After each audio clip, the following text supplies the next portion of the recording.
Love at First Slice. Chapter 1, The Great Pineapple Debate. Friday evenings belonged to pizza. At least, they did for Edward Collins. No matter how busy his week had been, he always found his way to Bella Napoli, a cozy family-owned pizzeria tucked between a bookstore and a flower shop in the heart of the city. Outside, the streets buzzed with people heading home from work, while strings of warm lights glowed above the sidewalk cafes. The smell of fresh dough, garlic, basil, and melting mozzarella greeted him the moment he stepped inside. "Good evening, Edward," called Marco, the owner.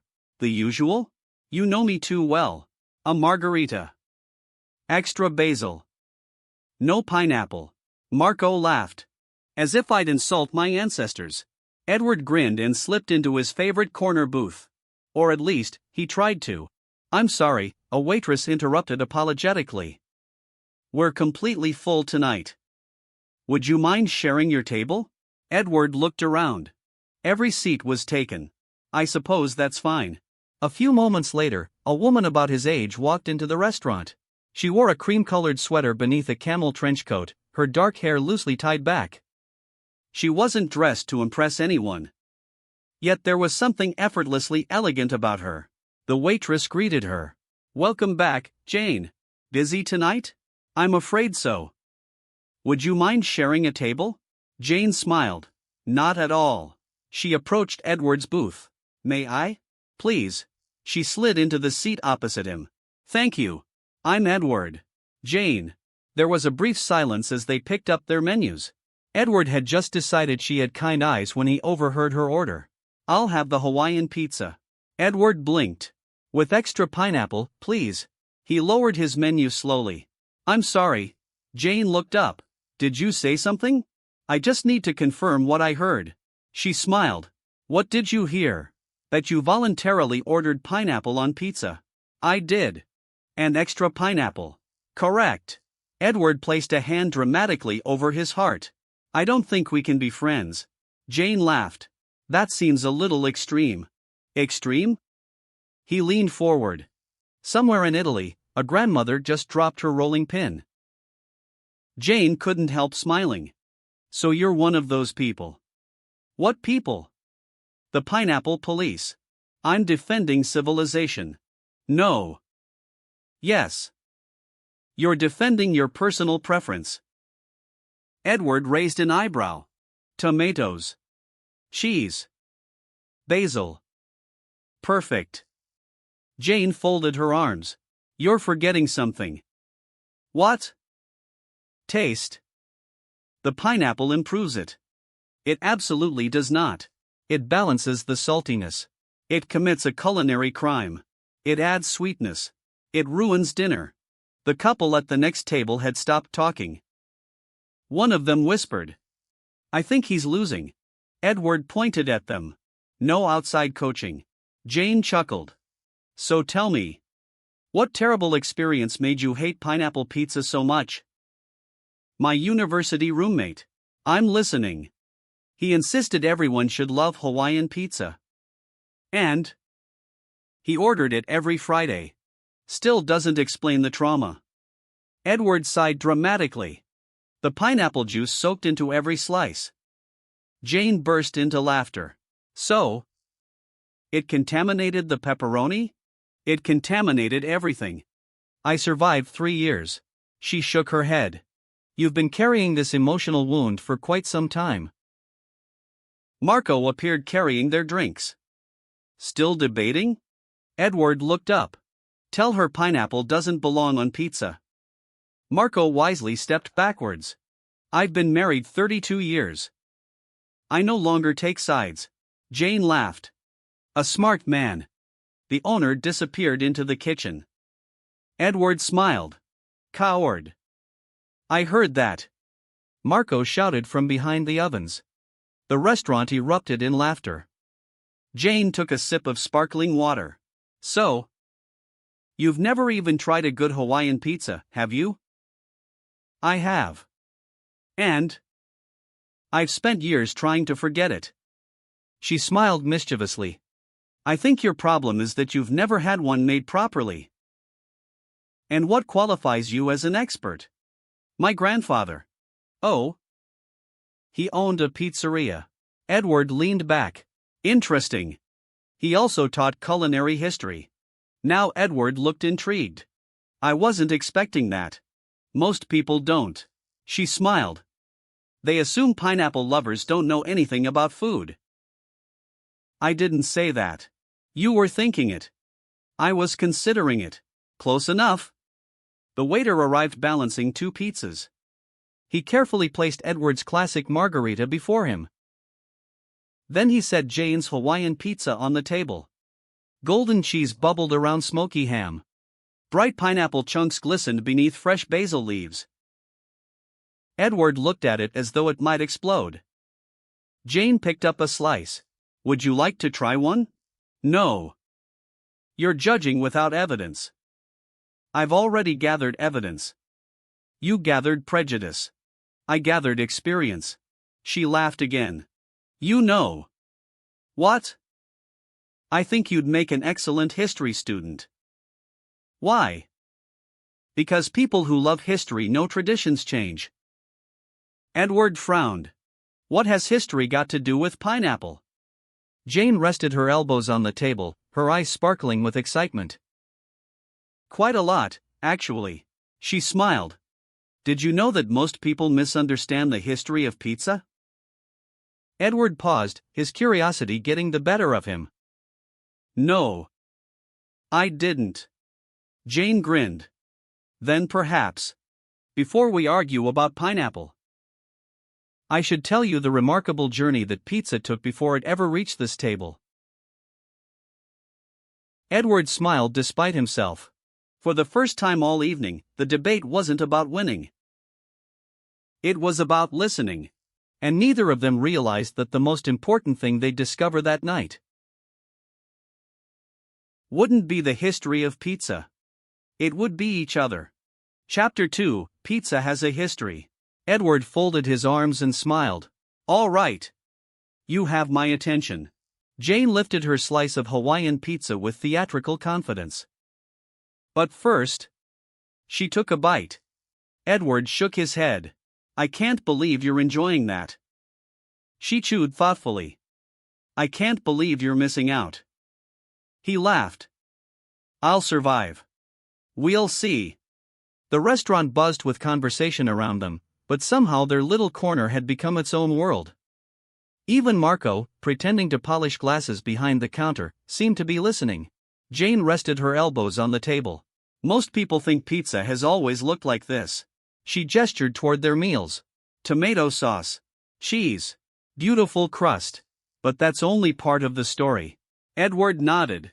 So enlighten me. My grandfather used to tell me that pizza isn't just food. It's history you can eat. Edward smiled. That's actually a wonderful sentence. He had plenty of them. She took another sip of water. Long before pizza became famous, people in the Mediterranean were baking flatbreads over hot stones. The Greeks. The Egyptians. The Romans. They all made something similar. So pizza wasn't invented overnight? Not even close. Edward leaned forward, genuinely interested now. So where does Naples come in? Jane's eyes lit up. Naples is where it became recognizable as modern pizza. In the 18th century, it was a busy port city. Workers needed something inexpensive. Something filling. And something they could carry while they worked. Bakers started topping flatbread with tomatoes, herbs, garlic, and later cheese. It was simple. It was affordable. And it was delicious. Edward glanced at his margarita. So the original takeaway. Exactly. He smiled. I like that. Jane continued. Then, in 1889, a famous pizzaiolo created a pizza to honor Queen Margherita. The tomatoes represented red. The mozzarella represented white. The basil represented green. The colors of the Italian flag. Edward looked down at his dinner with newfound appreciation. So my margarita has royal connections.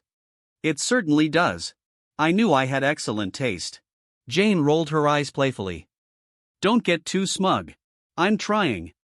But you're making it difficult. They both laughed. Marco wandered over carrying a fresh basket of warm garlic knots. On the house.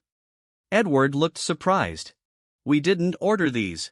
Marco winked. I haven't heard a debate this entertaining in years. Carry on. The owner walked away before either could protest. Jane picked up one of the garlic knots. My grandfather also loved talking about the world wars. Edward looked curious. I thought you said pizza wasn't invented during the wars. It wasn't. But the wars helped spread it. How? When soldiers from different countries served in Italy, many tasted authentic pizza for the first time.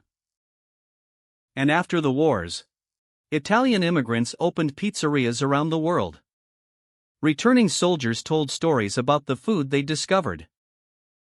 Cities like New York, Chicago, London, Sydney, they all embraced pizza in different ways.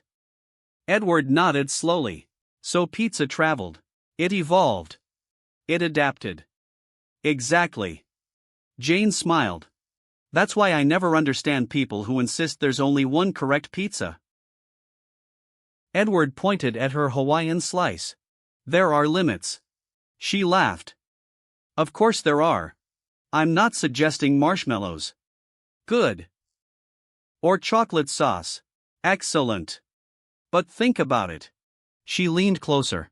If pizza had never evolved, you wouldn't even have your beloved margarita here. Edward frowned thoughtfully. I hadn't considered that. Traditions survive because they grow. They don't disappear. They simply welcome new ideas. The words lingered between them. Edward wasn't just thinking about pizza anymore. He'd spent much of his life believing that routine meant stability. Same cafe. Same books. Same meals. Same predictable weekends. Perhaps Jane was right. Maybe change wasn't always something to resist. Maybe it was what kept life interesting. You know, he admitted, I came in here convinced I was going to prove pineapple didn't belong on pizza. And now? I still think it doesn't. Jane burst into laughter. I appreciate your honesty. But... He smiled. I've changed my mind about something else. Oh? I assumed anyone who ordered pineapple on pizza didn't appreciate Italian food. And now? I think you appreciate it more than I do. Jane looked genuinely touched. Thank you. It means a lot. My grandfather always said food tells stories. What happened to him? He passed away 3 years ago. Edward noticed the softness in her voice. I'm sorry. He left me something much more valuable than recipes. What? Curiosity.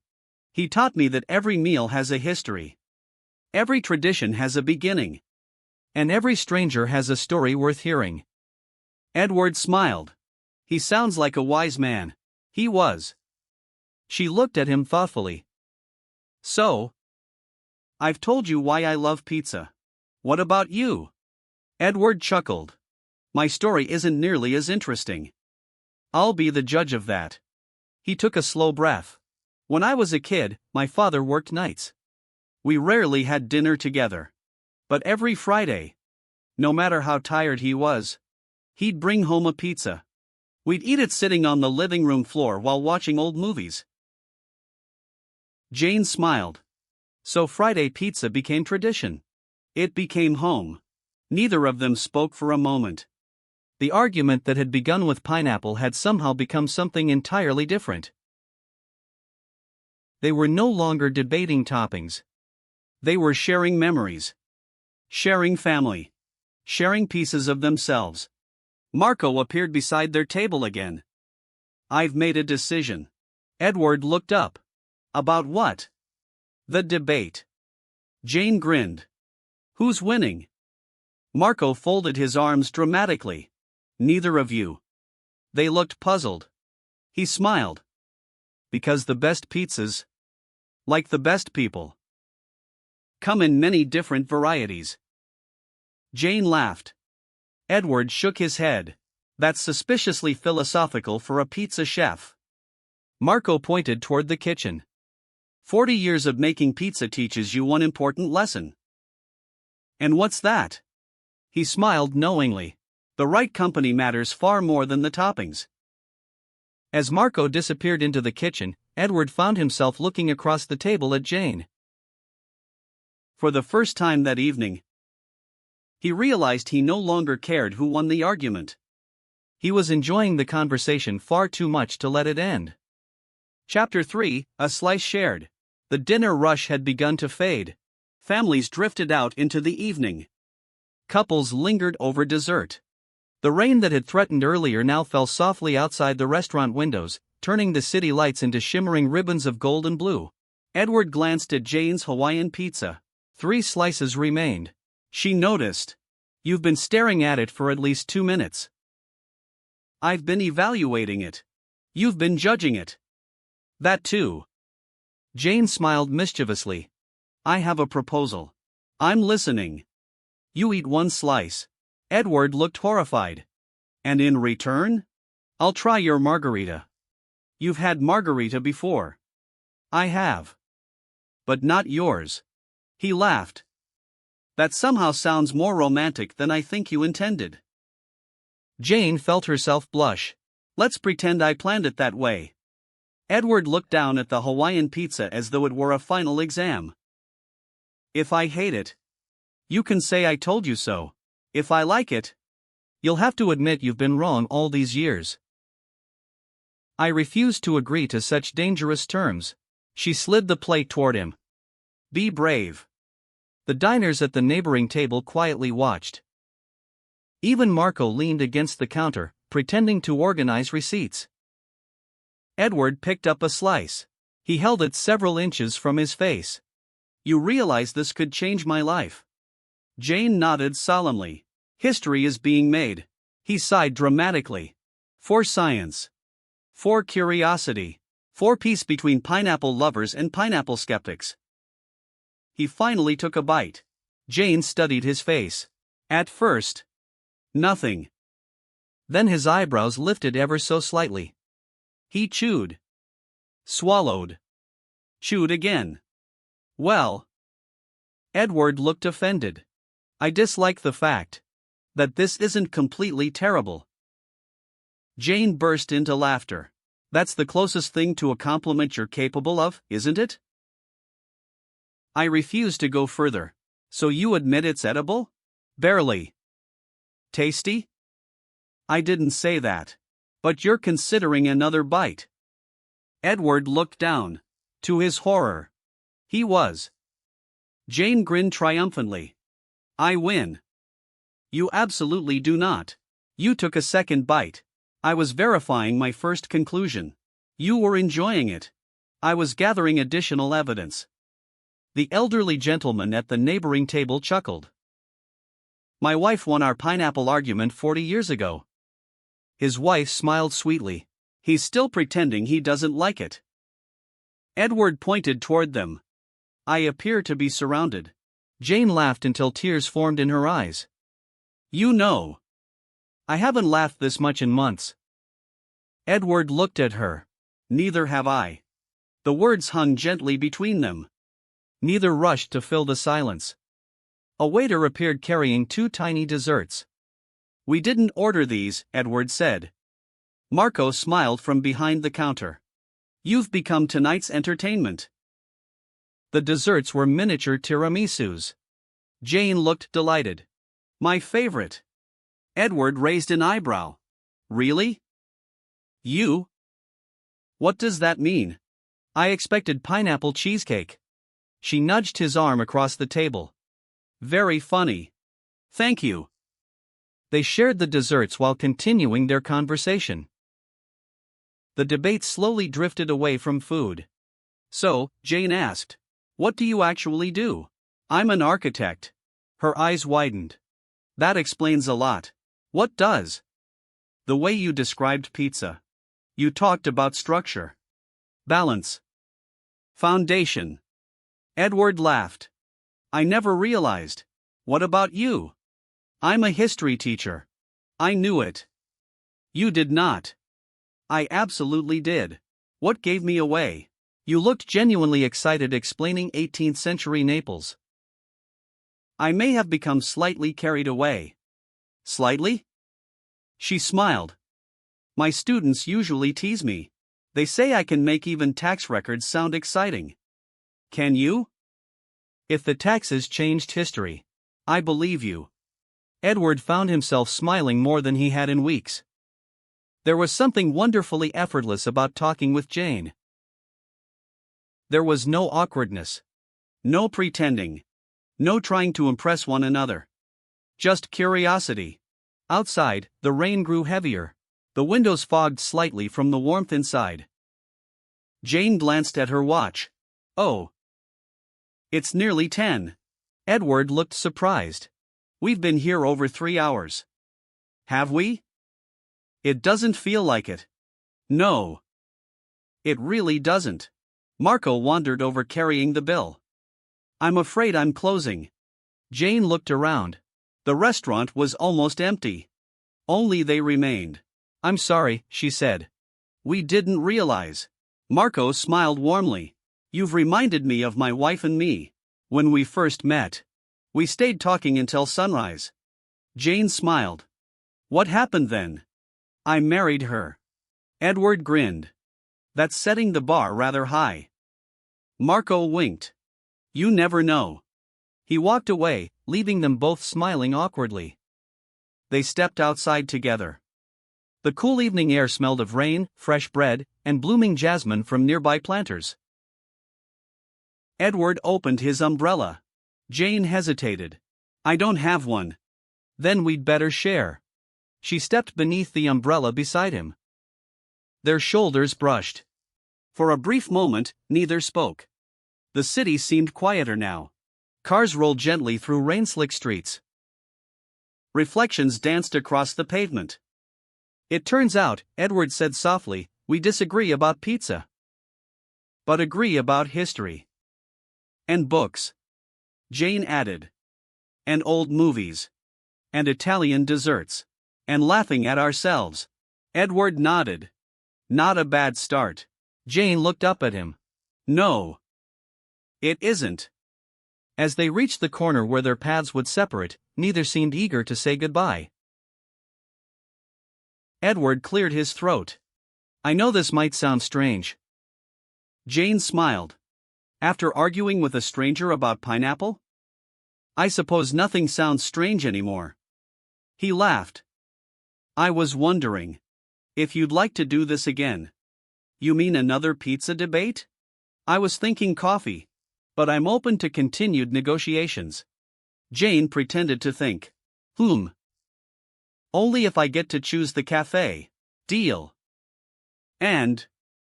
She pointed a finger at him. You'll keep an open mind. About coffee? About pineapple. Edward groaned dramatically. I knew there'd be conditions. She laughed. I'll text you the address. He blinked. You don't have my number. I was hoping you'd fix that. Edward smiled as he handed her his phone. She entered her number before giving it back. There. So now, she said, we're no longer two strangers arguing over pizza. What are we? Jane thought for a moment. Then she smiled. I think. We're two people who accidentally ordered the best table in the restaurant. Edward watched her walk toward the subway entrance before looking down at the new contact on his phone. Jane Pineapple. He laughed to himself. Perhaps pineapple still didn't belong on pizza. But somehow, Jane already felt like she belonged in his life. And for the first time in a very long time, Edward found himself looking forward to tomorrow. Chapter 4, The Pizza Challenge. Edward arrived at Bella Napoli 15 minutes early. He blamed the traffic. He blamed the weather. Mostly, he blamed himself. He hadn't been this excited about seeing someone in years. As an architect, he liked plans. He liked certainty. He liked knowing exactly how things would unfold.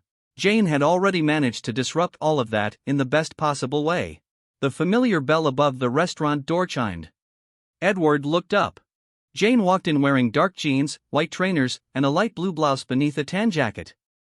Her hair was tied in a loose ponytail, and she carried herself with the same quiet confidence that had captivated him during their first meeting. She spotted him and smiled. "I knew you'd be early." "How?" "You strike me as the kind of man who arrives 10 minutes before a movie starts." "It's 15. She laughed. "I stand corrected." He held out a chair. "My lady, you're getting rather good at this." "I've been practicing." "I hope not with other women." "Definitely not." Their eyes met. For a second, neither looked away. Marco appeared beside them carrying 2 cappuccinos. "I thought you'd need these." "We didn't order." "I know." He winked. "Call it an investment." Jane smiled. "In what?" Marco rested both hands on the table. "In proving a theory." Edward frowned. "What theory?" "That 2 stubborn people can sometimes make the perfect team." Jane laughed. "Is this about pizza again?" "It's always about pizza." Marco reached beneath the counter and produced 2 white aprons embroidered with the restaurant's logo. "I have a proposition." Edward looked suspicious. "I know that look. It usually ends with me losing." Marco ignored him. "Every year Bella Napoli hosts a charity pizza festival." Jane's curiosity was instantly piqued. "Oh?" "We invite local people to create an original pizza. The customers vote. The proceeds go to the children's hospital." Edward smiled. "That sounds wonderful." "It is." Marco pointed between them. "I'd like the 2 of you to enter." Jane looked at Edward. Edward looked at Jane. Then they both laughed. "Together?" Jane asked. "Exactly." Edward folded his arms. "You do remember our opinions on pineapple?" "Precisely why it'll be entertaining." Jane tilted her head. "What if we each make our own?" Marco shook his head. "No. The challenge is cooperation. You must create one pizza. Together." Edward groaned dramatically. "You're asking us to solve world peace." "I'm asking you to compromise." "That's harder." Jane grinned. "I accept." Edward turned toward her. "You accepted rather quickly." She smiled innocently. "I enjoy impossible projects." Marco clapped his hands. "Excellent. The kitchen is yours." A few minutes later they stood behind stainless steel counters wearing oversized white aprons. Edward stared at the trays of ingredients. Fresh mozzarella, prosciutto, roasted peppers, olives, mushrooms, basil, parmesan, and a bowl of freshly cut pineapple. Jane reached for it. Edward instinctively moved it farther away. She laughed. "Already?" "I'm protecting the pizza." "You're hiding evidence." "I'm preventing disaster." Marco leaned against the counter watching like a boxing referee. Round 1. Begin. Jane picked up a ball of pizza dough. "Do you know how to stretch one?" Edward confidently nodded. "Of course." 30 seconds later. The dough landed on the floor. Jane burst into uncontrollable laughter.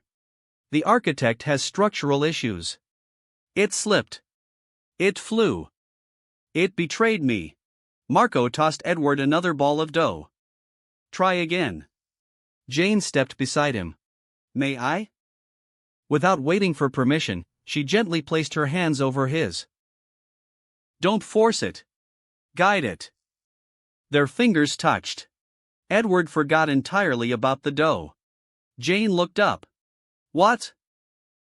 "I think you're distracting me." "I think you're easily distracted." They both smiled. This time the dough stretched perfectly. "There. You learned." "I had an excellent teacher." She bowed dramatically. "I'll accept that compliment." Next came the toppings. Edward carefully spread the tomato sauce. Jane added fresh mozzarella. "So far," Edward said, "we're doing well." Jane nodded. "No arguments." "None." She reached toward the pineapple bowl. Edward caught her wrist. "Oh no." She laughed. You really are dramatic. I prefer passionate. About pizza? About principles. She picked up a single pineapple chunk. Just one. No. It'll add sweetness. It'll add disappointment. Marco wandered over. I've solved your problem. Both looked at him. Half and half. Edward frowned. That's cheating. No. It's compromise. Jane smiled thoughtfully. Actually, I have a better idea. Edward looked nervous. I don't like that smile. What if we don't use pineapple as a topping? His shoulders relaxed. Good. But there it is. We grill it first. He blinked. Grill it? It caramelizes. It becomes smoky instead of overly sweet. She sliced a piece and handed it to him. Taste. Edward hesitated. Trust me. He took a cautious bite. The pineapple was warm, lightly charred. Its sweetness had mellowed, blending with a subtle smokiness. He looked surprised. That's. Jane waited. Unexpected. Good unexpected? He sighed. Fine. It's good. Marco threw both hands into the air. We have progress. Jane smiled triumphantly. I'll treasure this moment forever. Edward pointed a finger at her. Don't get carried away. I'm framing today's date. Working side by side became surprisingly easy. Edward focused on balance. Jane added creativity. He noticed details she'd overlooked. She introduced flavors he'd never considered. By the time the pizza disappeared into the wood-fired oven, they both stepped back. Neither had entirely won. Neither had entirely lost.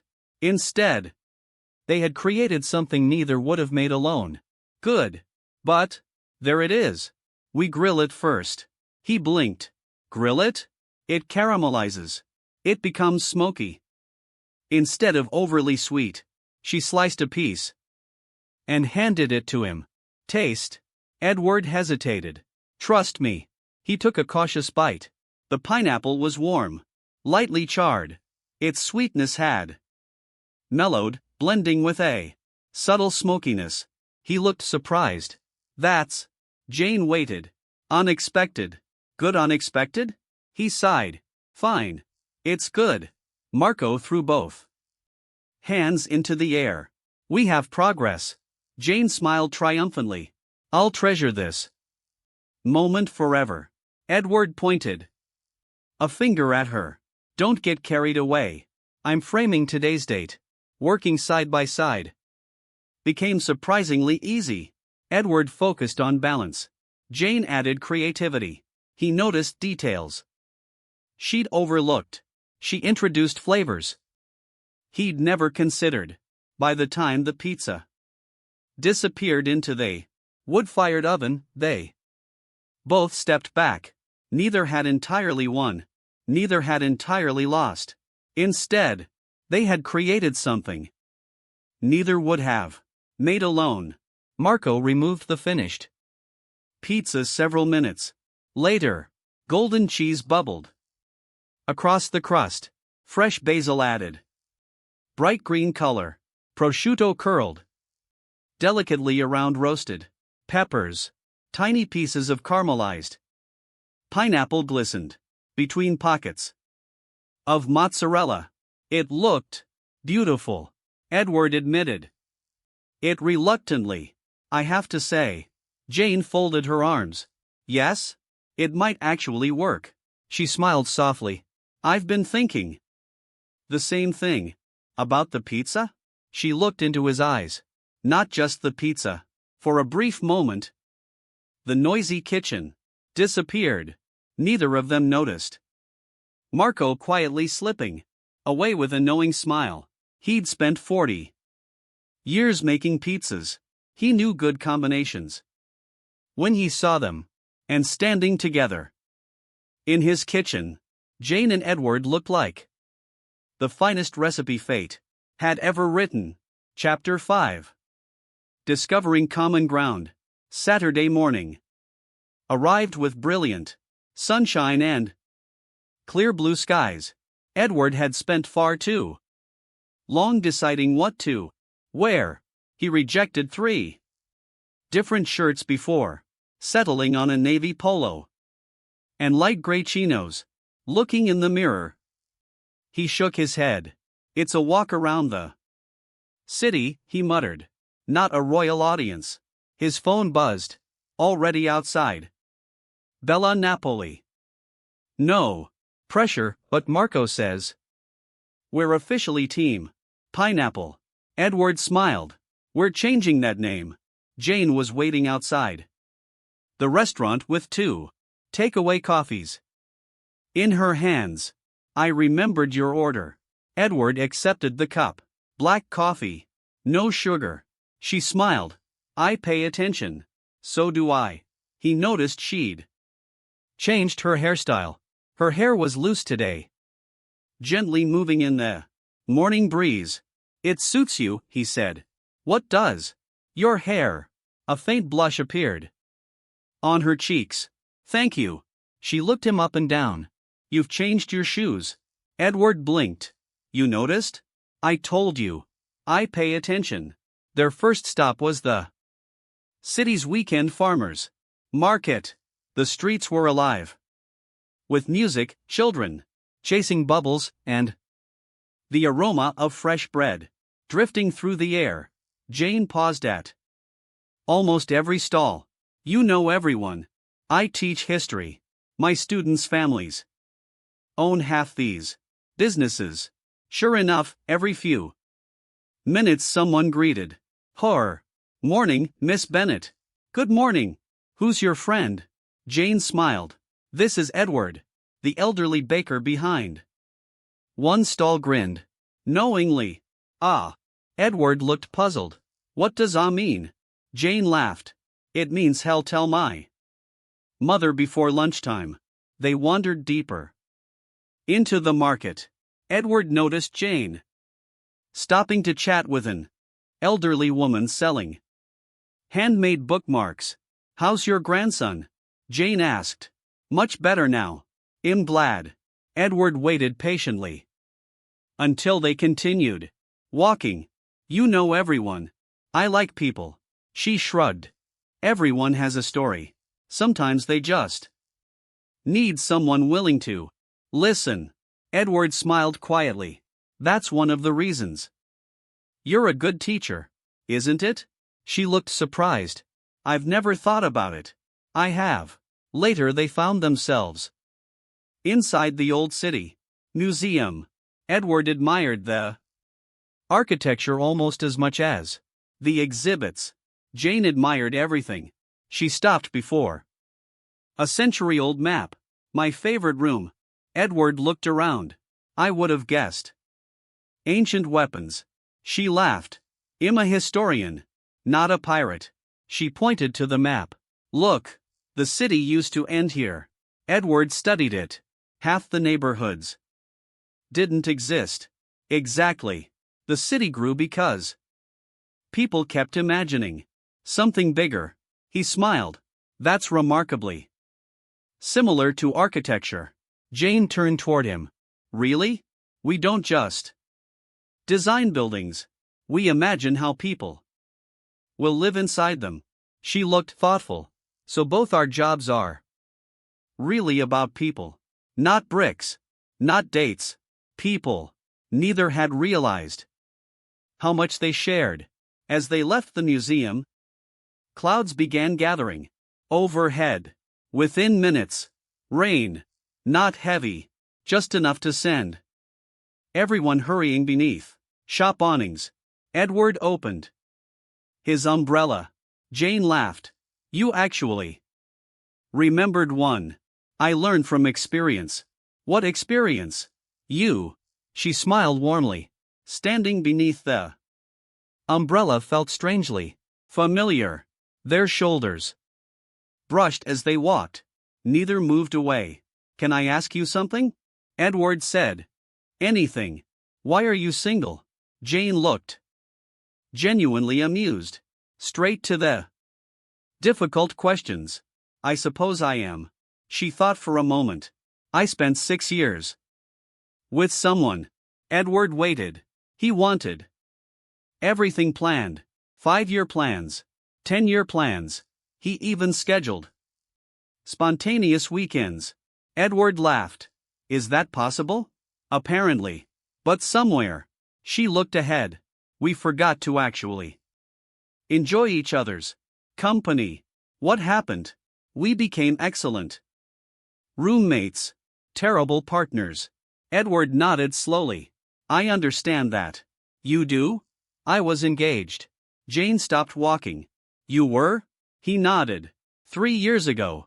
What happened? We agreed on everything. She looked surprised.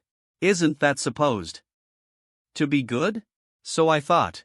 But eventually, there was nothing left to discover. No surprises. No debates. No laughter. Jane looked at him gently. That sounds lonely. It was. He smiled sadly. We ended things kindly. There wasn't a dramatic breakup. Just two people realizing we'd stopped growing. For a while they simply walked. The rain tapped softly against the umbrella. The city became quieter around them. You know something? Jane finally said. What? We've disagreed about almost everything since we met. Edward laughed. Pizza, pineapple, architecture, history, coffee. You even think tea should come before coffee. It should. It absolutely shouldn't. She smiled. And yet, I've enjoyed every minute. Edward looked at her. So have I. He realized something. It wasn't that they disagreed. It was how they disagreed. Neither tried to win. Neither tried to change the other. Instead, they listened. They laughed. They learned. By late afternoon they found themselves sitting on a bench overlooking the river. People cycled past. Street musicians played jazz nearby. A little girl chased pigeons while her father pretended not to lose the race. Jane smiled. My grandfather used to say something. What was that? Compatibility isn't finding someone exactly like you. Edward listened carefully. It's finding someone whose differences make your own life more interesting. He repeated the words quietly. I like that. I've been thinking about it all day. So have I. She looked toward him. I think that's us. Edward smiled. I was hoping you'd say that. Jane laughed softly. Though, what? I still think pineapple belongs on pizza. He groaned dramatically. There she is. I was worried we'd become too agreeable. He bumped her shoulder playfully. I'm never admitting. You're right. You don't have to. She smiled. I already know. Edward laughed so loudly that a passing couple smiled at them. For the first time in years, his laughter felt effortless. And as the afternoon sunlight broke through the clouds, neither of them noticed the hours slipping away. What had begun as an argument over pizza had quietly become something much more meaningful. They hadn't just discovered common ground. They had discovered the rare joy of meeting someone who challenged them, understood them, and somehow made even ordinary moments feel extraordinary. Neither of them said it aloud. It was too soon, but deep inside, both Jane and Edward were beginning to wonder if fate had seated them at the last available table. For a reason. Chapter 6, A Walk. Beneath the city lights, neither Jane nor Edward was ready to say goodbye. The afternoon had quietly slipped into evening, and the city seemed to transform before their eyes. Office buildings emptied as restaurants filled. Street musicians replaced the daytime chatter. with soft jazz, thousands of tiny lights blinked to life along the riverside promenade, their reflections dancing across the gently flowing water. Edward glanced toward the skyline. It's beautiful at night. Jane smiled. So are museums. So are libraries. So are pizza restaurants. He laughed. I notice everything eventually comes back to pizza. It did introduce us. I suppose I owe Pineapple an apology. She gasped dramatically. I should record that. Don't push your luck. They laughed together as they wandered beneath rows of glowing maple trees wrapped in fairy lights. The city square was alive with energy. Children chased illuminated bubbles floating through the air. A violinist played a romantic melody near the old fountain while couples danced without caring who watched. Jane slowed her pace. I've always loved this part of town. Why? It reminds me that people don't need expensive things to be happy. Edward watched the dancing couples. They just need music and someone willing to dance. He looked at her. Do you dance? Jane smiled sheepishly. Badly. So do I. Perfect. Before she could protest, Edward offered his hand for one song. She laughed. Well, embarrass ourselves together. She placed her hand in his. That's becoming a habit.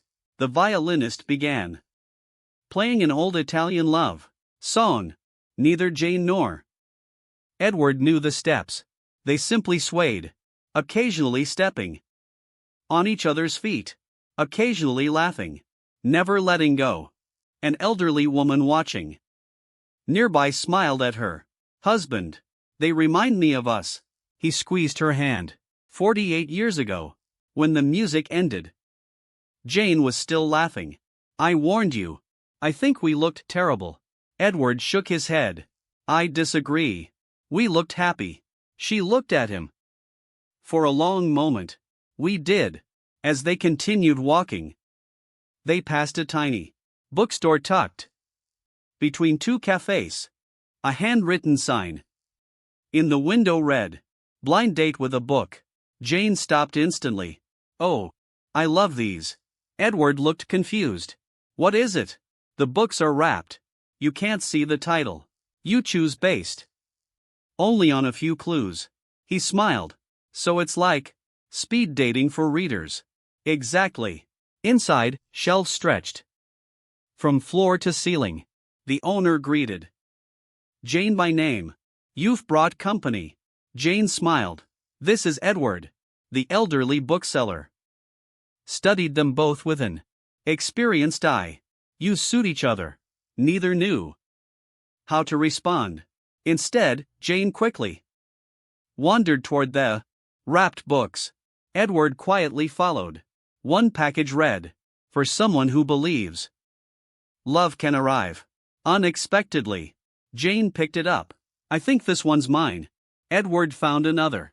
For someone who thinks they're too practical for romance. Jane raised an eyebrow. That sounds familiar. It does. They bought the books without unwrapping them. Read mine tonight, Jane said. And tomorrow. We compare. It's a date. Edward stopped walking. You called it a date. Jane blinked. I did. She smiled. I suppose I did. Neither seemed bothered by the realization. Outside again, the city lights reflected across the river like scattered stars. A cool breeze drifted through the streets. Jane shivered slightly. Without thinking, Edward removed his light jacket. You'll get cold. I'll survive. She hesitated. What about you? I've always been warm. She accepted it with a grateful smile. Thank you. As she slipped it on, she noticed it smelled faintly of cedarwood and fresh coffee. Oddly, it felt comforting. They reached the pedestrian bridge crossing the river. Halfway across, the city suddenly went dark. Streetlights blinked out. Building windows disappeared into blackness. The fountain stopped. A collective murmur rose from the streets below. Power outage. Only the moon remained. Then, one by one, people began switching on the flashlights on their phones. Tiny points of white light appeared everywhere. Restaurants placed candles on outdoor tables. The bookstore owner lit lanterns in the window. Musicians continued playing acoustically. Instead of feeling frightening, the city became magical. Jane looked around in amazement. I've never seen anything like this. Edward smiled. Sometimes the unexpected creates the most beautiful moments. She looked sideways at him. You really mean me? I really do.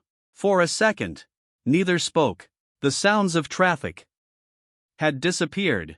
Only distant laughter, music, and the river remained. Can I tell you something? Edward asked quietly. Always. I almost didn't come to Bella Napoli that night. Jane looked surprised. Why? ID had a terrible week. I nearly ordered takeaway instead. She smiled softly. I almost cancelled too. My students had exhausted me. I thought I'd stay home. Edward laughed quietly. So, the only reason we met is because neither of us gave in to a bad day. Jane nodded. Funny how life works. One small decision, one shared table, one argument about pineapple, and everything changes. Electricity suddenly returned. The skyline burst back into life. Buildings glowed. The bridge lights illuminated. The crowd below applauded. Jane laughed. It almost feels less magical now. Edward looked at her instead of the skyline. I disagree. She caught him staring. What? I'm trying to remember this moment. Why? So that years from now, I can remember exactly when I realized I didn't want to stop spending time with you. Jane felt her heart skip. She had been thinking the same thing.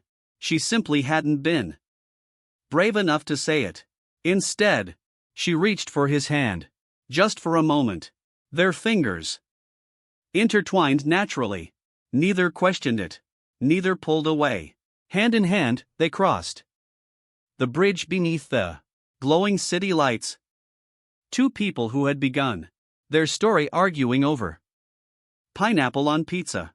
Now, the debate hardly seemed important anymore, because somewhere between history lessons, shared slices, laughter, dancing, and an unexpected power outage, they had quietly discovered something far more satisfying than winning an argument.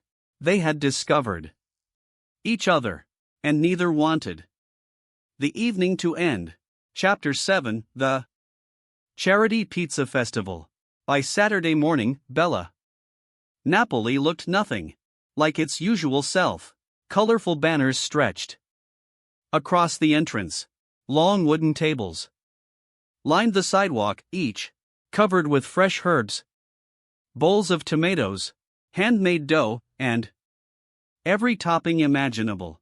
A cheerful banner fluttered above the crowd. Bella Napoli Charity Pizza Festival. Every slice helps. A child's smile. Families wandered between stalls. Children had flour on their noses after learning how to toss pizza dough.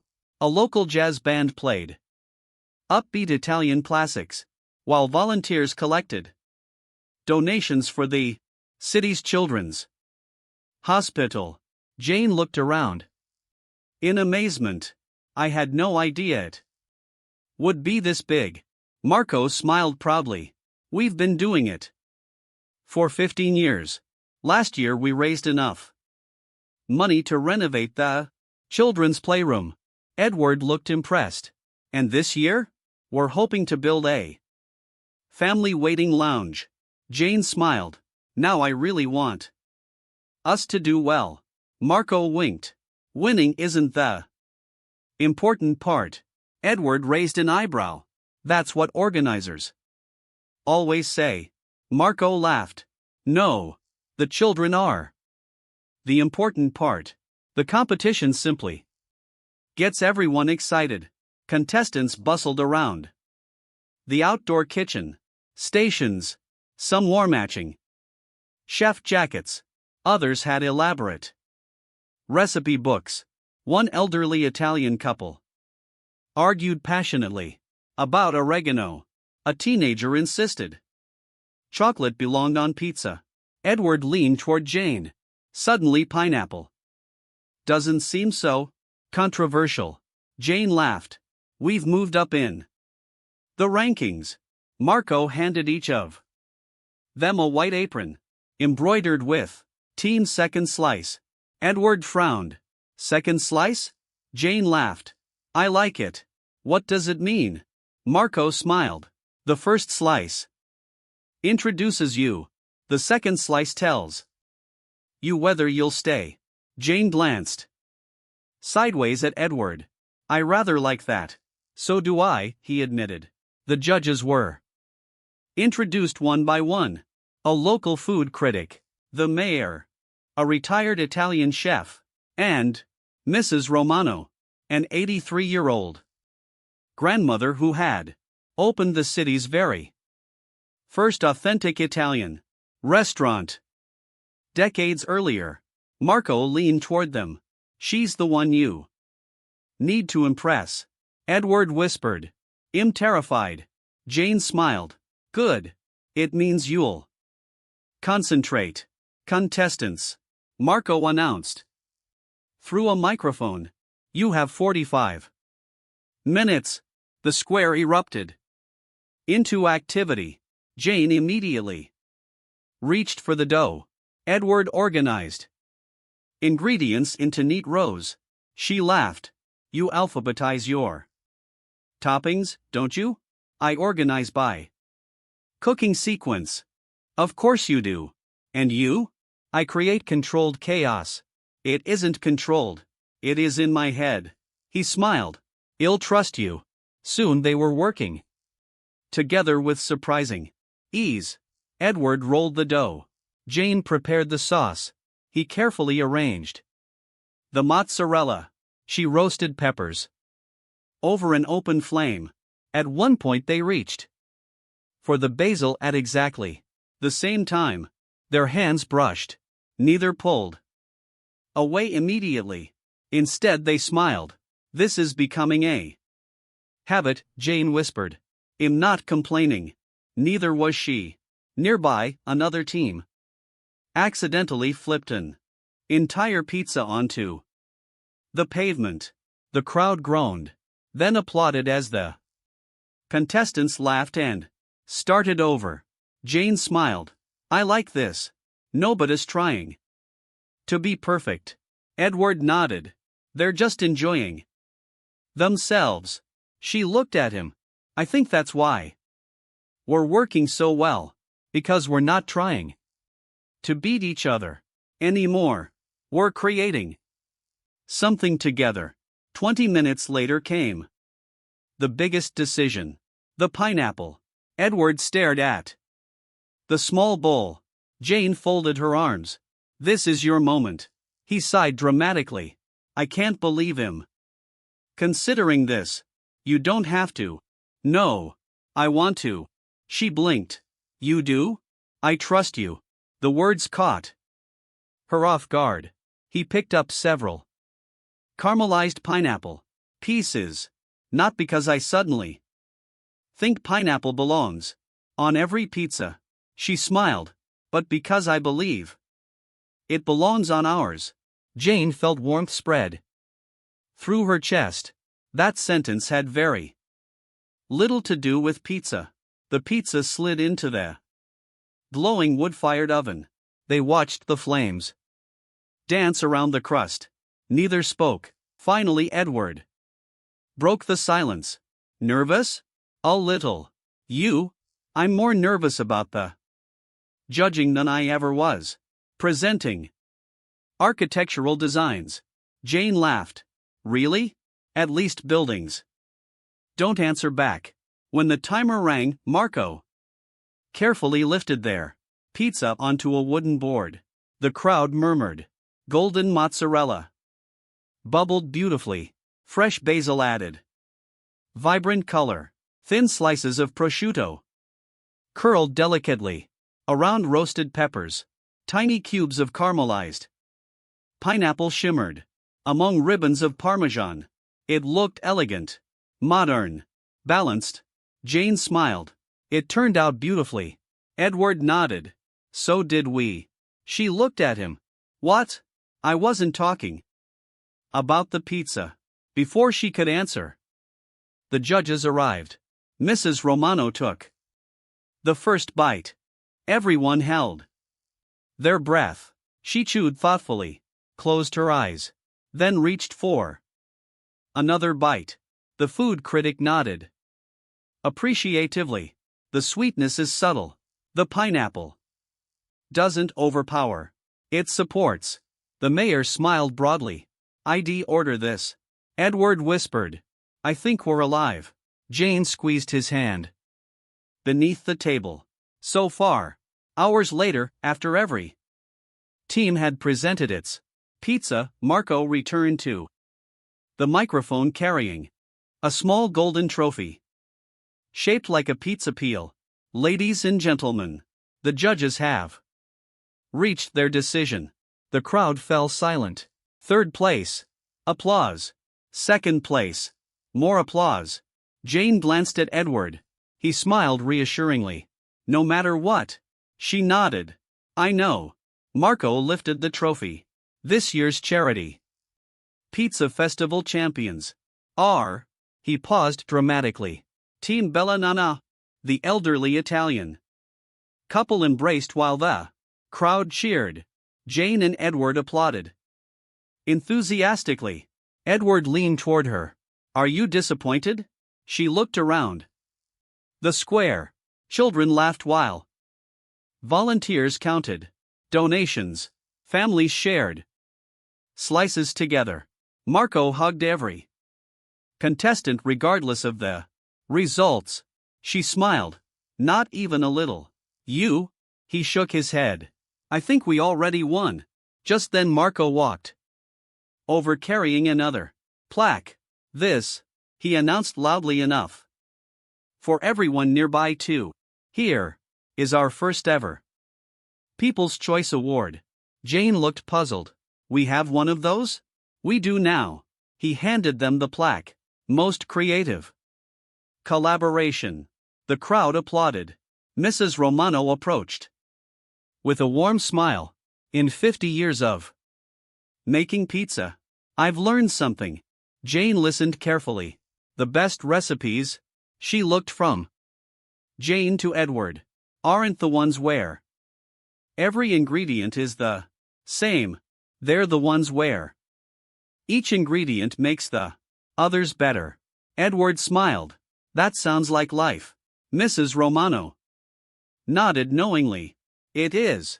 As the festival came to an end, volunteers packed away tables while the evening sun painted the city in shades of gold and amber. Edward and Jane walked toward the river carrying their small plaque between them. Neither seemed to notice they were still holding it together, or that their hands occasionally brushed. You know, Edward said, I came here hoping to prove pineapple belonged nowhere near pizza. Jane laughed. And now, I still don't think it belongs on every pizza. She smiled. But, he looked at her warmly.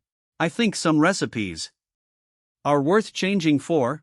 Jane slipped her hand gently into his.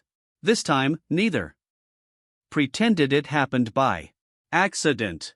As they continued walking through the glowing city streets, surrounded by laughter, music, and the lingering aroma of freshly baked pizza, both realized something extraordinary.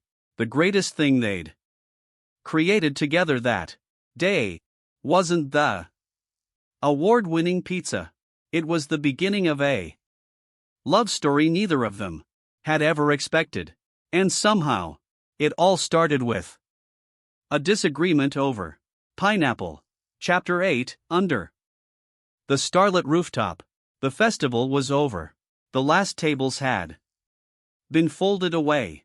Children skipped home, carrying balloons shaped like slices of pizza, while volunteers loaded empty crates into delivery vans. Bella Napoli had returned to its peaceful evening rhythm. Marco locked the restaurant's front door and smiled at Jane and Edward. I have one more surprise. Edward laughed. Another pizza competition? No. Marco jingled a small brass key. Something much better. He motioned for them to follow. They climbed a narrow staircase at the back of the restaurant. One flight, then another. Finally, Marco pushed open a weathered wooden door. Jane gasped. Oh, the rooftop overlooked the entire city. Strings of warm fairy lights stretched between brick chimneys. Terracotta pots overflowed with rosemary, lavender, basil, and blooming flowers. A small vegetable garden occupied one corner, while an old stone pizza oven stood proudly beside a wooden table set for two. Beyond it all, the city skyline sparkled beneath a blanket of stars. I had no idea this was here, Jane whispered. Most people don't. Marco replied. My wife and I built it ourselves. I'm trying to decide something. That sounds serious. It is. She tilted her head. What are you deciding? Whether to admit something. Jane smiled. I think you should. He took a slow breath. The truth is, I haven't looked forward to weekends in a very long time. She listened quietly. My work became my whole life. I kept telling myself I'd start living after the next project, the next promotion, the next deadline. And suddenly, he laughed softly. I realized years had passed. Jane nodded. I understand. I've done the same thing. I poured everything into teaching. My students became my world. I forgot there should be something waiting for me after the school bell. Edward looked at her. And now? She smiled. Now. I'm starting to think weekends might become my favorite part of the week. A comfortable silence settled between them. The kind that only exists when two people feel completely at ease. Above them, stars shimmered against the deep blue sky. Jane pointed upward. My grandfather taught me the constellations. I only know one. Which one? The Big Dipper. She laughed. That's a start. She moved her chair closer and pointed toward the sky. See those three bright stars? Orion's belt. Edward leaned in to follow her finger. Their shoulders touched. Neither moved away. You really know your history. I also know a little astronomy. What else don't I know about you? She smiled mischievously. I can solve a Rubik's Cube in under 2 minutes. He blinked. Seriously? No. I just wanted to see if you'd believe me. I almost did. You looked impressed. I was. They laughed again. Edward reached into his jacket pocket. I almost forgot. He handed Jane the wrapped book they had bought at the bookstore. I finished mine. So did I. Open yours. Jane carefully removed the paper. The title made her smile. The Art of Unexpected Journeys. Edward looked at his own copy. When plans change. They both laughed. The bookseller knew. She absolutely knew. Jane flipped open the first page. A handwritten note had been tucked inside. The best stories begin when people stop looking for perfect endings and start enjoying unexpected beginnings. Neither spoke for a moment. Edward quietly folded the note and slipped it back into the book. I think that's the best advice I've heard in years. So do I. The breeze became cooler. Jane shivered slightly. Edward noticed immediately. Still cold? A little. Without a word, he gently wrapped his arm around her shoulders. She looked at him. Is this all right? Instead of answering, she rested her head against his shoulder. It is now. For several minutes they simply watched the lights below. No conversation. No debate. Just peace. Edward finally broke the silence. Jane? I've been trying very hard not to rush this. She looked up at him. I know. But, he smiled nervously, I also don't want to pretend I don't feel something. Jane's heart raced. What do you feel? He looked into her eyes. I think. No. He laughed softly. I know. I've fallen for the woman who challenged my entire philosophy about pizza. Jane laughed through the happy tears beginning to gather in her eyes. And I've fallen for the man who listened instead of trying to win. Edward gently brushed a loose strand of hair behind her ear. May I kiss you? Jane smiled. I was beginning to wonder if you'd ever ask. Slowly, he leaned closer. Their foreheads touched first. They both smiled. Then, beneath the warm glow of the fairy lights and the endless canopy of stars, Edward kissed her. It wasn't hurried. It wasn't dramatic. It was gentle. Tender. The kind of kiss that felt less like a beginning and more like finding something that had been quietly waiting for both of them. When they finally drew apart, neither moved very far. Jane laughed softly. I have a confession. Edward smiled. What now? I still think pineapple belongs on pizza. He groaned dramatically. Even after our first kiss? Especially after our first kiss. He shook his head, pretending to surrender. I suppose every great love story needs one disagreement. Jane slipped her fingers through his. And one agreement. What's that? She squeezed his hand. That this, she looked out across the glowing city before turning back to him, is only the beginning. Edward smiled. The beginning of what? Jane leaned in and kissed him again, this time with a little more confidence. When she finally pulled away, she whispered. Our greatest adventure. Far below, Bella Napoli stood quietly beneath the city lights. A little pizzeria where two strangers had once argued over pineapple. Neither of them could have imagined that a shared table, a slice of pizza, and a willingness to listen, would lead them to a rooftop beneath the stars, where two hearts discovered that love, like the perfect pizza, wasn't about finding identical ingredients. It was about finding the ones that brought out the very best in each other.